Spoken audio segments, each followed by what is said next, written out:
Welcome to ಸಂಕಲ್ಪ miracle vibe. ನಾನು ರೋಶಿನಿ. 2025 ವೃಷಭ ರಾಶಿ ಗ್ರಹಗಳ ಸಂಚಾರ ಮತ್ತು ನಕ್ಷತ್ರದ ಆಧಾರದ ಮೇಲೆ ವೃಷಭ ರಾಶಿ ಜಾತಕ ಅವರ ಮೇಲೆ 2025 ಹೇಗಿರುತ್ತೆ ಅಂತ ತಿಳಿಸ್ತೀನಿ. ಈ ವರ್ಷದಲ್ಲಿ ಬಹಳ ಮುಖ್ಯವಾದಂತಹ ಗ್ರಹಗಳು, ಗೋಚಾರ ಆಗುವ ಗ್ರಹಗಳು ಶನಿ ಮಹಾತ್ಮ, ರಾಹು ಕೇತು ಮತ್ತು ಗುರು ಗ್ರಹ. ಈ ಗ್ರಹಗಳು ಈ ವರ್ಷ ನಿಮಗೆ ಯಾವ ರೀತಿಯಾಗಿ ಫಲಾನುಫಲ ಕೊಡುತ್ತಾರೆ ಎನ್ನುವ ವಿಚಾರವನ್ನು ತಿಳಿಸ್ತೇನೆ. ಶನಿ ಮಹಾತ್ಮ 29 ಮಾರ್ಚ್ 2025 ಕುಂಭರಾಶಿಯಿಂದ ಮೀನ ರಾಶಿಗೆ ಪರಿವರ್ತನೆ ಆಗುತ್ತೆ. ಗುರುಗ್ರಹ 15 ಮೇ 2025 ವೃಷಭ ರಾಶಿಯಿಂದ ಮಿಥುನ ರಾಶಿಗೆ ರಾಶಿ ಪರಿವರ್ತನೆ ಆಗುತ್ತೆ. ರಾಹುಕೇತು ಗ್ರಹಗಳು 18 ಮೇ 2025 ಆ್ಯಂಟಿ ಕ್ಲಾಕ್ ವೈಸ್ ರಾಶಿ ಪರಿವರ್ತನೆ ಆಗುತ್ತದೆ. ಅದು ರಾಹು ಮೀನ ರಾಶಿಯಿಂದ ಕುಂಭರಾಶಿಗೆ ರಾಶಿ ಪರಿವರ್ತನೆ ಆದರೆ ಕೇತು ಕನ್ಯಾ ರಾಶಿಯಿಂದ ಸಿಂಹ ರಾಶಿಗೆ ರಾಶಿ ಪರಿವರ್ತನೆ ಆಗುತ್ತದೆ. ವೃಷಭ ರಾಶಿಗೆ ಈ ವರ್ಷ ಗುರುಬಲ ಆರಂಭ, ಶನಿ ಬಲ ಆರಂಭ. ಈ ವರ್ಷ ನಿಮಗೆ ಹಣದ ಸುರಿಮಳೆ ಆಗುತ್ತೆ. ಫೈನಾನ್ಷಿಯಲ್ ಚೆನ್ನಾಗಿರ್ತೀರಾ. ಇಷ್ಟು ದಿವಸ 2024ರಲ್ಲಿ ತುಂಬ ಕಷ್ಟಪಟ್ಟಿದ್ದೀರಾ. ನಿಮ್ಮ ಜನ್ಮ ರಾಶಿಯಲ್ಲೇ ಗುರು ಸಂಚಾರ ಆಗಿದೆ. ಅನೇಕ ಕಷ್ಟಗಳು ವೃಷಭ ರಾಶಿಯವರು ಅನುಭವಿಸಿದ್ದೀರಿ. ಈ ವರ್ಷ ಶನಿ ಮಹಾತ್ಮ 11ನೇ ಭಾವಕ್ಕೆ ಬರುವುದರಿಂದ ವಿಪರೀತ ರಾಜಯೋಗ ಕೂಡ ಬರುತ್ತೆ. ದುಡ್ಡಿನ ತೊಂದರೆಗಳು ಈ ವರ್ಷ ಇರುವುದೇ ಇಲ್ಲ. 90% ತುಂಬ ಚೆನ್ನಾಗಿದೆ 2025 ವೃಷಭ ರಾಶಿಯವರಿಗೆ. ದಶಮ ಸ್ಥಾನದಲ್ಲಿ ರಾಹು ಇರುವುದರಿಂದ ರಾಹು ಬಲ ಕೂಡ ಇದೆ. ಜಾಬ್ ಸರ್ಚ್ ಮಾಡೋರಿಗೆ, ಜಾಬ್ ಹುಡುಕ್ತಾ ಇದ್ದೀರಾ, ಭಾಳ ದಿನದಿಂದ ಜಾಬ್ ಸಿಗ್ತಾ ಇಲ್ಲ ಅನ್ನೋರಿಗೆ ಈ ವರ್ಷ ನಿಮಗೆ ಜಾಬ್ ಸಿಗುವ ಚಾನ್ಸ್ ಇದೆ. ಮಾರ್ಚ್ ಮತ್ತು ಏಪ್ರಿಲ್ ಅಷ್ಟೊತ್ತಿಗೆ ನಿಮಗೆ ಜಾಬ್ ಸಿಗುತ್ತೆ. ಹಾಗೆ ಜಾಬ್ ಇದ್ದವರಿಗೆ ಒಳ್ಳೊಳ್ಳೆ ಪೋಸ್ಟ್ ಸಿಗುತ್ತೆ. ಮ್ಯಾನೇಜ್ಮೆಂಟ್ ಪೋಸ್ಟು, ಹೈಯರ್ ಪೋಸ್ಟು ಸಿಗುತ್ತೆ.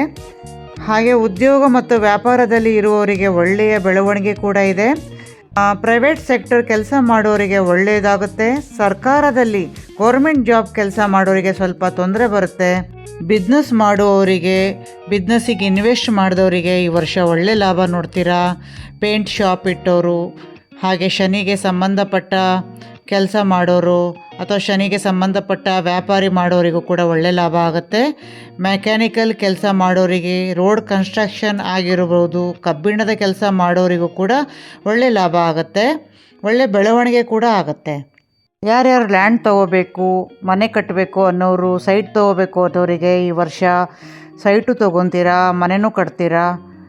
ಹಾಗೆ ರಿಯಲ್ ಎಸ್ಟೇಟ್ ಅವರಿಗೆ ಒಳ್ಳೆಯ ವರ್ಷ ಇದು. ಹಾಗೆ ಶೇರ್ ಮಾರ್ಕೆಟ್ ಅವರಿಗೆ ಒಳ್ಳೆ ಲಾಭ ಕೂಡ ಇದೆ. ಈ ವರ್ಷ ರೈತರಿಗೆ ಒಳ್ಳೆ ಲಾಭ ಇದೆ. ಬಿಸ್ನೆಸ್ಸಲ್ಲಿ ಎಕ್ಸ್ಪೋರ್ಟ್ ಇಂಪೋರ್ಟ್ ಮಾಡೋರಿಗೆ ಇದು ತುಂಬ ಸಕ್ಸಸ್ ಆಗುತ್ತೆ.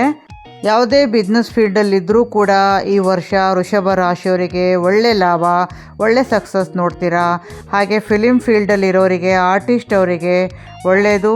ಎಲ್ಲ ಥರದ ಟೆಕ್ನಿಷಿಯನ್ ಅವರಿಗೂ ಕೂಡ ಒಳ್ಳೆ ಯೋಗ ಇದೆ, ಒಳ್ಳೆ ಟೈಮ್ ಇದೆ. ವೃಷಭ ರಾಶಿಯವರಿಗೆ ಅವಾರ್ಡ್ ರಿವಾರ್ಡ್ ಸಿಗುವ, ಗೌರ್ಮೆಂಟಿಂದ ಸಿಗೋ ಚಾನ್ಸಸ್ ಇದೆ. ಎಜುಕೇಷ್ನಲ್ ಇನ್ಸ್ಟಿಟ್ಯೂಟ್ ನಡೆಸ್ತಾರಲ್ಲ ಅವರಿಗೆ ತುಂಬ ಒಳ್ಳೆ ಟೈಮ್. ಹಾಗೆ ಬೇಸಿಕ್ ಎಜುಕೇಷನ್ ಮಾಡೋರು ಇರ್ತಾರಲ್ಲ ಸ್ಟೂಡೆಂಟ್ಸ್, ಅವ್ರಿಗೆ ಸ್ವಲ್ಪ ಸ್ಟಡೀಸಲ್ಲಿ ಇಂಟ್ರೆಸ್ಟ್ ಕಡಿಮೆ ಆಗುತ್ತೆ. ಅದೇ ಹೈಯರ್ ಸ್ಟಡೀಸ್ ಮಾಡುವವರಿಗೆ, ಟೆಕ್ನಿಕಲ್ ಫೀಲ್ಡು ಮತ್ತು ಇಂಜಿನಿಯರಿಂಗ್ ಫೀಲ್ಡ್ ಇರೋರಿಗೆ ಒಳ್ಳೆ ಟೈಮ್. ಚೆನ್ನಾಗೇ ಅವ್ರು ಸ್ಟಡೀಸಲ್ಲಿ ಇಂಪ್ರೂವ್ ಆಗ್ತಾರೆ. ಸ್ಟಡೀಸಲ್ಲಿ ತುಂಬ ಇನ್ವಾಲ್ವ್ಮೆಂಟ್ ಇರುತ್ತೆ. ಹಾಗೆ ಫಾರಿನ್ನಲ್ಲಿ ಹೋಗಿ ಸ್ಟಡೀಸ್ ಮಾಡುವವರಿಗೂ ಕೂಡ ಸಕ್ಸಸ್ ಆಗುತ್ತೆ. ವರ್ಷದಲ್ಲಿ ಪ್ರಯಾಣ ಹೆಚ್ಚಾಗಿರುತ್ತೆ. ಪ್ರಯಾಣದಿಂದ ಲಾಭ ಕೂಡ ಆಗುತ್ತೆ. ಹಾಗೆ ಸಂಬಂಧಗಳ ಬಗ್ಗೆ ಹೇಳಬೇಕು ಅಂದರೆ ಅಣ್ಣ ತಮ್ಮಗಳ ಮಧ್ಯೆ ಭಿನ್ನ ಅಭಿಪ್ರಾಯ ಬರ್ಬೋದು, ಅಕ್ಕ ತಂಗಿಯರ ಮಧ್ಯೆ ಕೂಡ ಬರುತ್ತೆ. ಆದರೆ ಅಣ್ಣ ತಮ್ಮಗಳ ಮಧ್ಯೆ ಭಿನ್ನ ಅಭಿಪ್ರಾಯ ಬರೋದ್ರಿಂದ ಸ್ವಲ್ಪ ಅದು ಪ್ಯಾಚಪ್ ಆಗೋದು ಕಷ್ಟ. ಆದರೆ ಈ ವರ್ಷದಲ್ಲಿ ಈ ವಿಚಾರದಲ್ಲಿ ಸ್ವಲ್ಪ ಕೇರ್ ಇಟ್ಕೊಳ್ಳಿ. ಅಣ್ಣ ತಮ್ಮ ಸಂಬಂಧಗಳ ಮಧ್ಯೆ ಪ್ರೀತಿ ವಿಶ್ವಾಸದಿಂದ ಇರಿ. ಹಾಗೆ ವೃಷಭ ರಾಶಿಯವರಿಗೆ ಕೇತು 4ನೇ ಮನೆಯಲ್ಲಿ ಗೋಚಾರ ಆಗೋದ್ರಿಂದ ಮನೆಯಲ್ಲಿ ನಿಮಗೆ ಮನೆಗೆ ಬಂದಾಗ ಸ್ವಲ್ಪ ನೆಮ್ಮದಿ ಕಡಿಮೆ ಅನಿಸುತ್ತೆ. ಮನೆಗೆ ಬಂದಾಗ ನಿಮಗೆ ಕಿರಿಕಿರಿ ಫೀಲ್ ಆಗುತ್ತೆ. ಆದರೆ ನಿಮ್ಮ ಕುಟುಂಬದಲ್ಲಿ ಏನೂ ತೊಂದರೆ ಇರೋದಿಲ್ಲ, ಆದರೆ ನಿಮಗೆ ಸಮಾಧಾನ ಇರೋದಿಲ್ಲ. ಹಾಗೆ ತಾಯಿ ಆರೋಗ್ಯದಲ್ಲಿ ಸ್ವಲ್ಪ ಗಮನ ಕೊಡಬೇಕು. ತಾಯಿ ಆರೋಗ್ಯದಲ್ಲಿ ಸ್ವಲ್ಪ ತೊಂದರೆ ಕಾಣ್ಬೋದು. ಹಾಗೆ ಹೆಲ್ತ್ ಬಗ್ಗೆ ಹೇಳಬೇಕು ಅಂದರೆ ENT ಪ್ರಾಬ್ಲಮ್ ಬರೋ ಚಾನ್ಸ್ ಇದೆ ಹೆಡ್ ರೀಸನಲ್ಲಿ. ಹಾಗೆ ಲಂಗ್ ರಿಲೇಟೆಡ್ ಪ್ರಾಬ್ಲಮ್ ಕೂಡ ಸ್ವಲ್ಪ ಈ ವರ್ಷದಲ್ಲಿ ಕಾಣುತ್ತೆ. ಈ ವಿಡಿಯೋ ನಿಮಗೆ ತುಂಬ ಉಪಯುಕ್ತವಾಗಿದೆ ಅಂತ ನಂಬಿದ್ದೀನಿ. ಈ ವಿಡಿಯೋ ನಿಮಗೆ ಇಷ್ಟ ಆಗಿದ್ದಲ್ಲಿ ಲೈಕ್ ಮಾಡಿ, ಶೇರ್ ಮಾಡಿ, ಸಬ್ಸ್ಕ್ರೈಬ್ ಮಾಡಿ, ಹಾಗೆ ಕಮೆಂಟ್ಸ್ ಮಾಡಿ. Thank you.